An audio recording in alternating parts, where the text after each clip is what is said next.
La notion la plus simple pour comprendre le budget de l'État, c'est de se référer à la gestion de notre cellule familiale. L'État, ça fonctionne comme une cellule familiale. Au niveau de l'État, pour une année qui va commencer, la question se pose, comment on va vivre l'année prochaine? Pour les salariés, c'est répondu, nous avons un salaire, à la fin du mois, on a un salaire, ça permet de faire. Au niveau de l'État, la question a deux sens. Le premier sens, c'est d'abord de se dire avec quelles ressources nous allons vivre. Où sont nos sources de revenus? Et nous allons questionner ces sources de revenus d'abord. Donc, c'est ce qui nous permet de demander aux régies des recettes, ceux qui font rentrer de l'argent dans la caisse de l'État. Il y a principalement 3 régies des recettes. Donc, il s'agit de demander chacune de ces régies quelles sont ses capacités. Les impôts, comme le nom l'indique, collectent les impôts, les prélèvements obligatoires au niveau interne. La douane collecte les frais et les taxes de douane payés à la rentrée des produits sur le territoire douanier de Guinée, le territoire économique. Et le Trésor collecte les ressources non fiscales, les redevances, les dividendes et ainsi de suite. Donc, on regarde la tendance observée dans ces 3 régies pour voir en fait quelle est la croissance espérable sur la base des données comptables qui sont au niveau des régies, mais aussi sur la base des données macroéconomiques. Ça permet d'avoir une idée de la progression des recettes. Et ensuite, on se dit, si cette progression des recettes de l'année dernière était maintenue l'année suivante, en fonction des informations que nous avons, comment nous allons le dépenser? Ce comment nous allons le dépenser nous permet de répondre à une première question. Les actions qui sont en cours, est-ce que nous allons continuer à les financer ou pas? Il y a des actions, vous n'avez pas le choix. La première action, si vous avez pris une dette, vous devez rembourser. Donc, on doit mettre de l'argent pour rembourser la dette que nous avons prise. La deuxième, vous n'avez également pas le choix. Si vous avez recruté quelqu'un et qu'il travaille pour vous, il faut prévoir son salaire. Donc, on va aussi prévoir le salaire.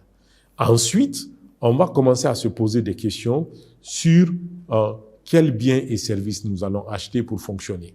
Du papier, de l'encre, des prestations de nettoyage, de la peinture pour rendre le bureau un peu embelli. Ensuite, on va se dire, ben quand même, il y a des organismes publics qui dépendent de l'État, mais qui ne font pas de recettes ou pas suffisamment de recettes.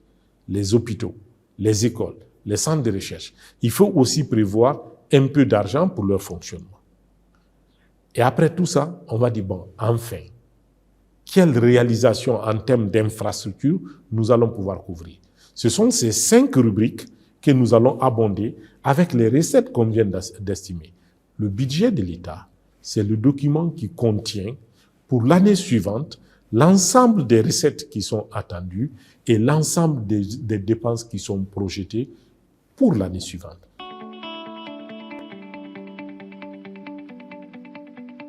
Le budget est élaboré suivant les textes que nous avons. Le texte fondateur qui régit l'élaboration du budget, c'est la loi organique relative aux finances publiques, la LORF. Et la LORF institue des étapes. Le processus est déclenché dès février. Le processus s'accélère avec les débats d'orientation budgétaire qui sont organisés au CNT. Donc, nous sommes obligés de préparer des documents pour donner une profondeur temporelle visible sur les dépenses et les recettes de l'État sur les 3 prochaines années. Ce document, on l'envoie au CNT. Ça permet de faire les débats sur les orientations de politique du gouvernement. Après cela, nous avons, à la suite de ce débat, des conclusions sont établies et sur la base de ces conclusions, nous élaborons un document de cadrage qui est signé par le Premier ministre. Ce document de cadrage permet de dire les principales orientations pour le budget à venir. Lorsque la lettre de cadrage est élaborée, nous préparons les enveloppes. Les enveloppes, c'est le maximum de dépenses que chaque département va pouvoir faire l'année suivante. Ce maximum de dépenses que chaque département va pouvoir faire l'année prochaine est communiqué au département par le Premier ministre également. C'est une lettre du Premier ministre qui définit cela en fonction du niveau de consommation des dotations budgétaires de la période passée, en fonction des besoins du département, en fonction de la priorisation du secteur. Et c'est après ça que les conférences budgétaires commencent. Nous allons voir est-ce que par rapport aux politiques sectorielles, la répartition qui est indiquée de l'enveloppe est cohérente par rapport aux politiques sectorielles, est cohérente par rapport aux missions, est cohérente par rapport aux engagements antérieurs. Donc nous allons vérifier ces cohérences et s'assurer que chacun rentre dans son enveloppe. C'est après ça seulement que nous assemblons le brouillon du projet de loi des finances pour 2024. Et lorsque ce document est assemblé, nous l'envoyons au Conseil des ministres pour validation, transmission au CNT, débat et validation. Normalement, au 31 décembre de l'année, le projet de loi des finances pour l'année suivante doit être prêt pour consommation. Donc, il doit avoir été voté et promulgué.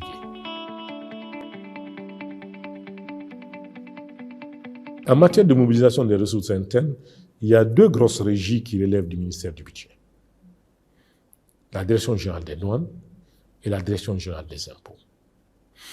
Pendant un bon moment, si on prend la Direction générale des impôts, nous tournions autour de 5 000, 6 000, 7 000 milliards. Depuis 2020-2021, nous sommes maintenant à deux chiffres. Cette année particulièrement, puisque vous demandez les résultats de cette année, nous sommes autour de 12 000 milliards collectés en octobre. Donc, on a encore le mois de novembre qu'on n'a pas fini de collecter. C'est à peu près, c'est 11 500 et quelques milliards. Mais puisque novembre et décembre sont encore là, le résultat que je vous donnais, c'était au 31 octobre. Nous avions également la TUV, dont la collecte a été un peu perturbée par Ebola, ensuite par Covid. Et on a eu des cycles de perturbations assez élevés. Nous avons décidé de remettre la collecte de la TUV au centre de nos actions et nous sommes aujourd'hui, là où je vous parle, autour de près de 45 milliards de collectes de TUV, quand on sait qu'avant, on dépassait à peine, nous dépassions les 5 milliards de TUV. C'est vous dire tout l'effort que nous avons mis en place pour augmenter. Vous avez suivi également le débat qu'il y a eu entre nous et les opérateurs économiques quand nous avons changé les seuils liés à l'IMF. Nous étions autour de 100 milliards de collectes d'IMF. Aujourd'hui, nous sommes au-delà de 300 milliards de collectes d'IMF. Au niveau de la Direction générale des douanes, aujourd'hui, nous sommes en mobilisation à 8 600 milliards.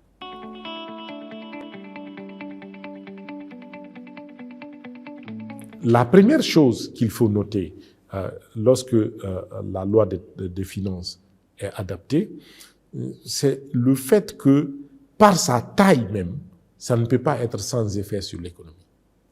Par sa taille. 37 000 milliards, c'est beaucoup d'argent, c'est gigantesque. Et donc, quand c'est adapté, ça permet d'espérer qu'il y a du business pour le secteur d'activité.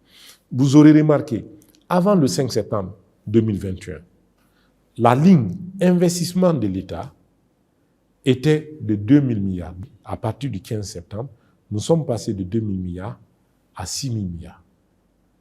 C'est déjà montrer la volonté. De 2 000 milliards à 6 000 milliards. Aujourd'hui, nous sommes à 15 400 milliards.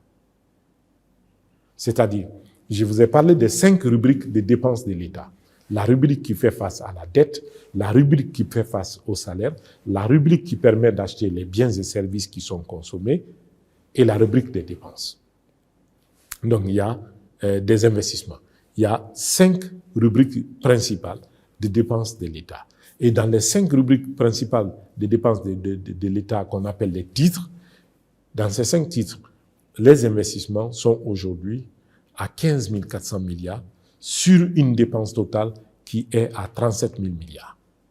Si vous faites le ratio, vous êtes autour de 42-43% des dépenses totales de l'État. C'est énorme. Donc, le premier impact de la loi des finances lorsqu'elle est adoptée, c'est de générer de l'emploi. C'est de générer du business pour les entreprises qui vont fonctionner. Mais également, n'oublions pas que ça paye les salaires. Il y a aussi l'amélioration de nos infrastructures, les routes pour fluidifier le commerce. Si je produis mon riz dans les plaines de Farana et que je ne peux pas l'écouler à Conakry, là où se situe le marché, mon intérêt pour la culture de riz disparaît. Parce que je ne peux rien en faire, ma production va être perdue avec moi. Peut-être que le riz est moins problématique que la banane, que les avocats. Vous voyez, parce que ça pourrit vite. Donc, lorsque je produis et qu'il y a de bonnes routes, mes produits sont acheminés vite et écoulés dans le marché et transformés en ressources avant que ça ne se perde. Ça, c'est très important pour moi et c'est ce qui va permettre le budget de l'État pour le citoyen lambda. Mais également, il y a tous ces petits services publics qui sont rendus et qui sont financés par le budget de l'État. Les hôpitaux, les centres de santé, les postes de santé, les salariés qui sont là sont payés par l'État, le fonctionnement est payé par l'État. Donc, le budget de l'État est un élément central de la vie des nations à revenus intermédiaires que nous sommes, parce que l'activité économique n'étant pas à ce niveau-là, il y a très peu d'acteurs économiques qui ont une capacité aussi grande que l'action de l'État exprimée à travers le budget de l'État.